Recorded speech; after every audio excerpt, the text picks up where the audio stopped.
ভালো জিনিসটা আল্লাহ রাস্তায় দান করতে হবে, ভালোটা। আমরা অনেকে যেটা করি, সবচেয়ে খারাপটা দান করি। ফর এন এক্সাম্পল, আমের বাগান আছে আপনার, তো আপনি ভাবলেন যে কিছু গরিবদেরকে দান করবেন। তো যেটা করে আমাদের দেশে সবচেয়ে পচা যেগুলো, ওইটার একটা বস্তা করে। ওইটা কেন? ওইটা দান করবে উনি। এরপর ধরেন রিক্সা থেকে নামছেন, হঠাৎ একজন ভিক্ষুক ফরিয়া দিয়ে এসে হাত পাতলো। তো এখন আপনি ভালো মানুষ, আপনি দান করেন, দিতে চাচ্ছেন, তো পকেট থেকে টাকা বের করে খুঁজতেছে যে সবচেয়ে পুরাতন নোট কোনটা। তারপরে দেখবেন যে 5 টাকার স্কচ টেপ দিয়ে লাগানো থাকে না ছেঁড়া নোট গুলো, ওইটা খুঁজে যে ওইটা দিব। তো এইটা যদি করেন, এটা আপনি ভুল করছেন, কারণ এই দানটা বেসিক্যালি আপনি আল্লাহ তাআলাকেই করছেন।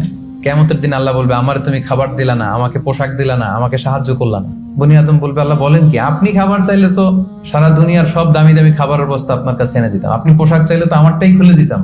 আল্লাহ বলতেন, ওই যে অসহায়, পীড়িত, দুস্থ, সুবিধা বঞ্চিত মানুষগুলোকে খাওয়ালে আমাকে খাওয়ানো হতো, তাদেরকে পড়ালে আমাকে পড়ানো হতো। তো এই যে আপনি ছিঁড়া নোটটা যে গরিবের হাতে দিলেন, আসলে ওইটা আল্লাহরে দিয়েছেন আপনি, এটা কখনোই করবেন না। আল্লাহ তাআলা বলছেন, ওয়ালা তায়াম্মামুল খাবিসা মিনহু তুনফিকুন, খারাপটা আল্লাহরে দিও না, আল্লাহর রাস্তায় ভালোটা দিবে। সবচেয়ে ভালোটা যদি আপনি আল্লাহর রাস্তায় দিতে না পারেন, তাহলে আপনি তো ইমানদারি হতে পারলেন না। তাই আমরা ভালোটা দিব খুঁজে খুঁজে। আপনি আম বাগানের মালিক, আপনি সবচেয়ে টসটসে পাকা এক বস্তা আম আপনি কালেক্ট করবেন, যে এটা আপনি দান করবেন। ধরেন যে 10 টাকার কচকচে নোট নিয়ে আপনি সবসময় ঘুরলেন এবং এটা প্ল্যান করলেন যে যখন দিব, এই চকচকে 5 টাকার নোটটা দিব, কারণ আল্লাহ বলেছেন সবচেয়ে ভালোটা আমার রাস্তায় দাও। তো এই অভ্যেসটাকে আমরা একটু করতে পারবো ইনশাআল্লাহ।